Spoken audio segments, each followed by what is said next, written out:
हे काम त्यांनी पूर्ण करावं। विशेषतः ज्या भ्रष्टाचाराचा उद्घोष नरेंद्र मोदी यांनी प्रधानमंत्री म्हणून केला अजित पवारांच्या, त्या 70,000 कोटीचा सिंचन घोटाळा भाजपला विसरता येणार नाही।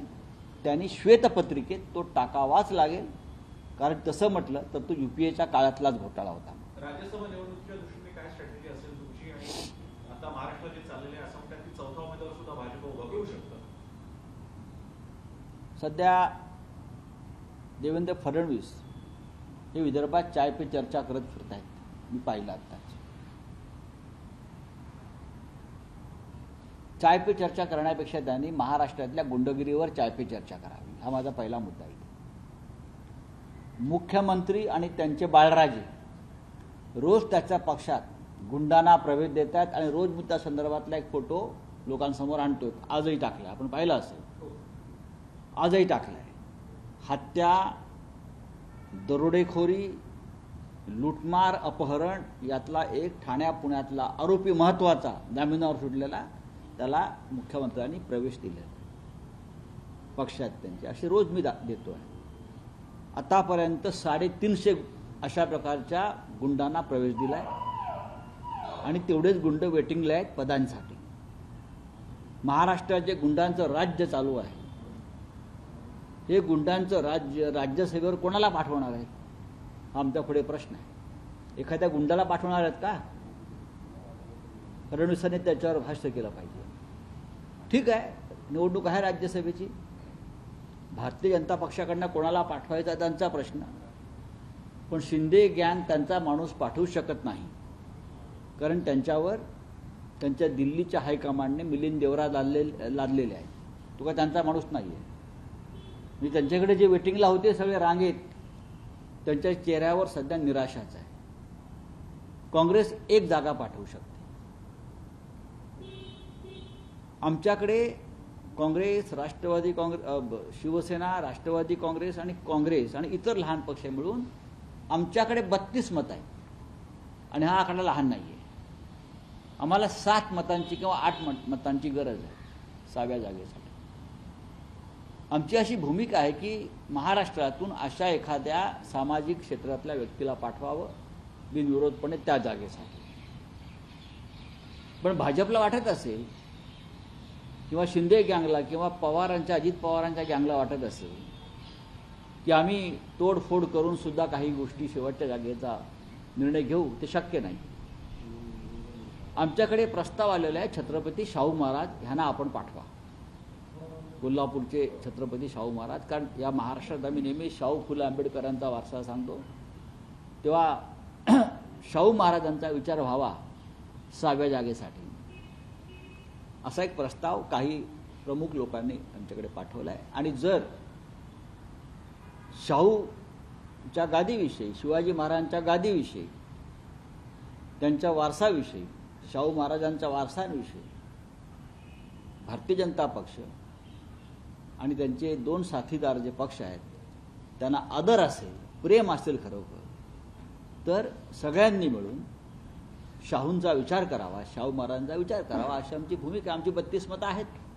पण मग ते नाव जाहीर का नाही करत? पाहू ना आता, अजून इतर लोकांनी कुठे जाहीर केलं। हे आमच्याकडे आलेली एक चांगली सूचना आहे आणि आम्हाला वाटतं की ही योग्य सूचना आहे। मी त्या संदर्भात माननीय शरद पवार साहेबांशी माझी चर्चा झालेली आहे किंवा उद्धव साहेबांशी चर्चा झालेली आहे। आता मी आज मुंबईला गेल्यावर त्या संदर्भात काही हालचाली झाल्या, तर पण आमची पण भूमिका साधारण आहे की अशा व्यक्तीला पाठवावं 6व्या जागेसाठी। राजकारणापलीकडे ज्यांनी महाराष्ट्रासाठी काम केलं। सर, शरदचंद्र पवार, राष्ट्रवादी काँग्रेस पक्ष शरदचंद्र पवारांच्या पक्षाला नाव खरं तरी मिळालेलं आहे। काल निवडणूक आयोगाने ते नाव दिलेलं आहे, पण प्रफुल्ल पटेल असं म्हणतात हे फक्त 27 तारखेपर्यंत आहे, पुढं काय असेल ते पुढचं पुढं आमच्या जर सूचना असतील तर आम्ही निवडणूक आयोगाला कळवू, म्हणजे त्यात यावरती त्यांच्याकडून आक्षेप। मग त्यांचा जो पक्ष आहे राष्ट्रवादी काँग्रेस, तो कंसात नरेंद्र मोदी आहे का की अमित शहा आहे? राष्ट्रवादी काँग्रेस पक्ष शरद पवारांचाच असेल ना, ते कंसामध्ये अमित शहा किंवा नरेंद्र मोदी किंवा फडणवीस टाकू शकणार नाहीत। शरदचंद्र पवार हेच नाव कायम राहील। जसं शिवसेना उद्धव बाळासाहेब ठाकरे हे नाव आमच्याकडे आहे। ठीक आहे, तुम्ही एक पक्ष चोरलात, पण दुसरं कोणतं नाव घ्यावं हा त्यांचा अधिकार आहे।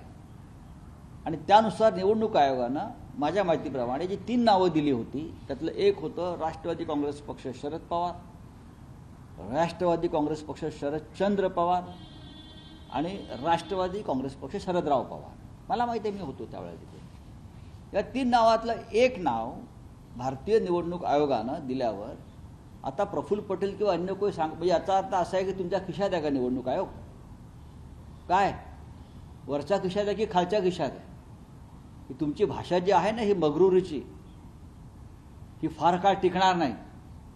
ज्या शरद पवारांच्या जीवावर नावावर आपण मोठे झालात, आजही तुम्ही पक्ष सोडल्यावर या भाषेत बोलणार असाल की आम्ही ठरवू कोणतं नाव द्यायचं. निवडणूक आयोग हा भारतीय राहिलेला नाही हे आम्हाला माहिती आहे. तो कोणाला तरी मालकीच आहे. जशी शिवसेना चोरली तसा राष्ट्रवादी पक्ष चोरला. हिंमत असेल तर स्वतःचा पक्ष स्थापन करावा आणि त्या पक्षाच्या नावावर राजकारण करावं. अशा चोऱ्या माऱ्या दरोड्या करून तुम्ही पक्ष चालवताय, हे राजकारण करताय.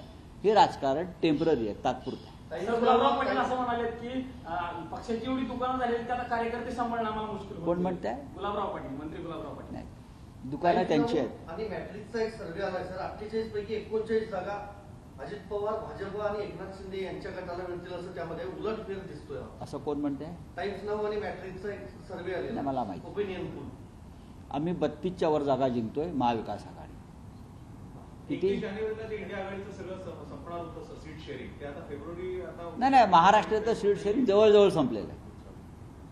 माझ्या माहितीप्रमाणे महाराष्ट्र, उत्तर प्रदेश सारख्या अनेक राज्यातलं सीट शेअरिंग पूर्ण झालेलं आहे. महाराष्ट्र हे महत्त्वाचं राज्य होतं. कर्नाटकचा प्रश्नच येत नाही पूर्णपणे. तर मध्य प्रदेश, राजस्थान अशी अनेक राज्य आहेत, तिथे जागा वाटपाचा फार तिढा नाही आहे. महाराष्ट्रात 3 पक्षांचं जागा वाटप, वंचित बहुजन आघाडी आमच्याबरोबर आहे, तर राजू शेट्टींशी चर्चा सुरू आहे. आमच्यामध्ये कोणते मतभेद नाहीत. किंबहुना प्रकाश आंबेडकर यांनी इतकी समंजस भूमिका दाखवली आहे यावेळेला की ते त्यांच्यासह आम्ही महाराष्ट्र विकास आघाडीमध्ये एकत्र काम करतोय आणि जागा वाटपात कोणताही तिढा नाही. तुम्ही 32 जागांबद्दल बोलत होता. हा मी जिंकू ना. या सर्वे वगैरे काय घेऊन बसला? ईव्हीएम आणि ओपिनियन पोल्स ह्याच्यावरती विश्वास ठेवू नका. हा एक सगळ्यात मोठा देशातला फ्रॉड आहे. ईव्हीएम आणि ओपिनियन पोल, आधी ओपिनियन पोल येतात आणि त्यानंतर त्या पद्धतीनं ईव्हीएम सेट केले जातात. हे आता स्पष्ट झालेलं आहे. ठीक है, चलो थैंक यू. बोलिए.